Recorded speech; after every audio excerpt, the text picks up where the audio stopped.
installe maintenant Lab MySports.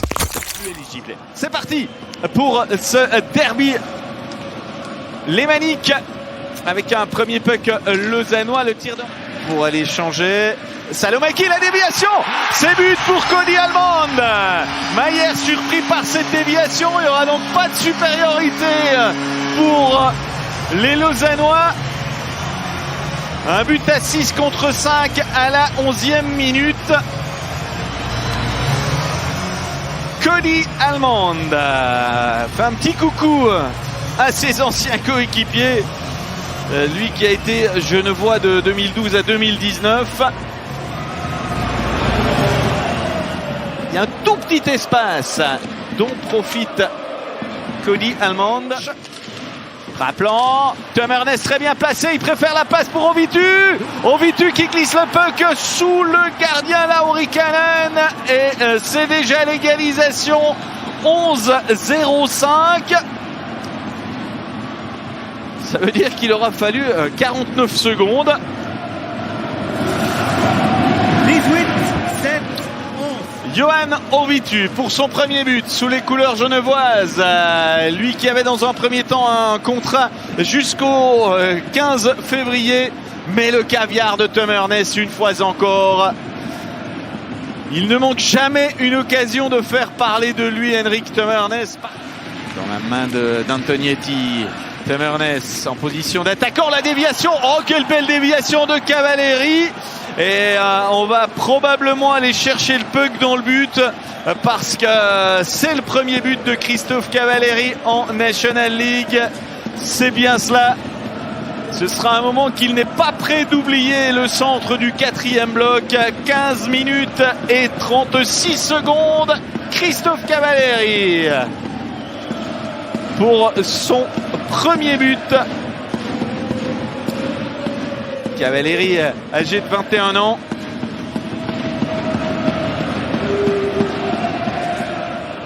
On va saluer encore une fois la passe de Tom Ernest. Mais cette fois-ci, Omar qui remet devant Winnick. Tom Ernest. Et c'est au fond. C'est au fond, j'ai pas vu le puck rentrer, mais il est bel et bien passé entre les jambes de Lauri Cannon. Et Genève qui fait le break dans cette première période. Alors qu'il y a un début de bagarre qui ne devrait pas changer grand-chose à la décision des arbitres.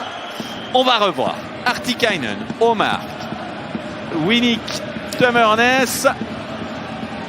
Le puck qui reste derrière le gardien et j'ai l'impression qu'il est ensuite poussé au fond du goal par Linus Omar. Ouais, il était lors de la première période, mais là on laisse échapper Traplan qui va seul et c'est 4-1. C'est Tanner Richard qui a servi Miranda sur cette échappée. Alors au lieu d'un 3-2, c'est 4-1. Il n'aura fallu que 9 secondes. 85, 71. Marco Miranda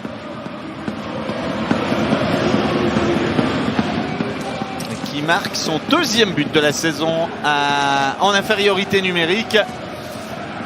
Tanner Richard, dont on connaît la qualité des passes, a réussi un tout bon service en réussissant à embarquer Lauri Cannon.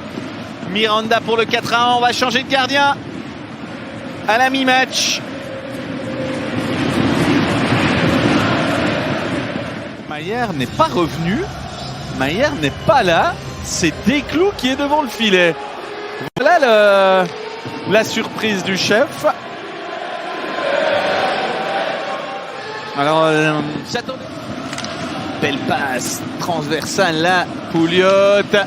Avec Omar, Pouliot qui va marquer le 5-1. Et bien voilà qui va couper les ailes des Lausannois qui commençaient à vraiment menacer la cage genevoise.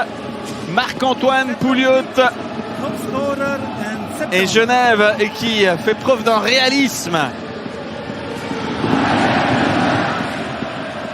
froid là avec la réussite du Canado-Suisse.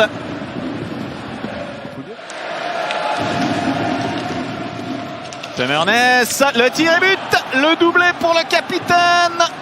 6-1.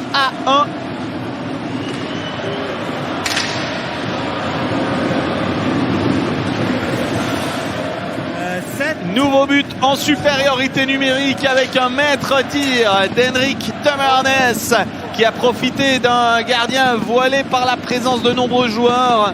Henrik Temernes, 2 buts en supériorité numérique ce soir. Pas l'impression que ce tir a été dévié. Il était ultra dominé en début de partie avec une occasion pour Glauser. Glauser qui va marquer. 6-2. De quoi mettre un peu de paume au cœur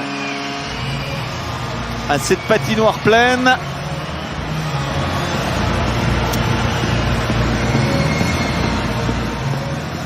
La joie du buteur, Andrea Glauser, au moment de taper le gant de ses coéquipiers.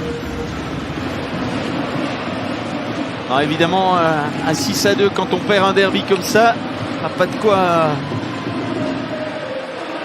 bomber le torse, même si on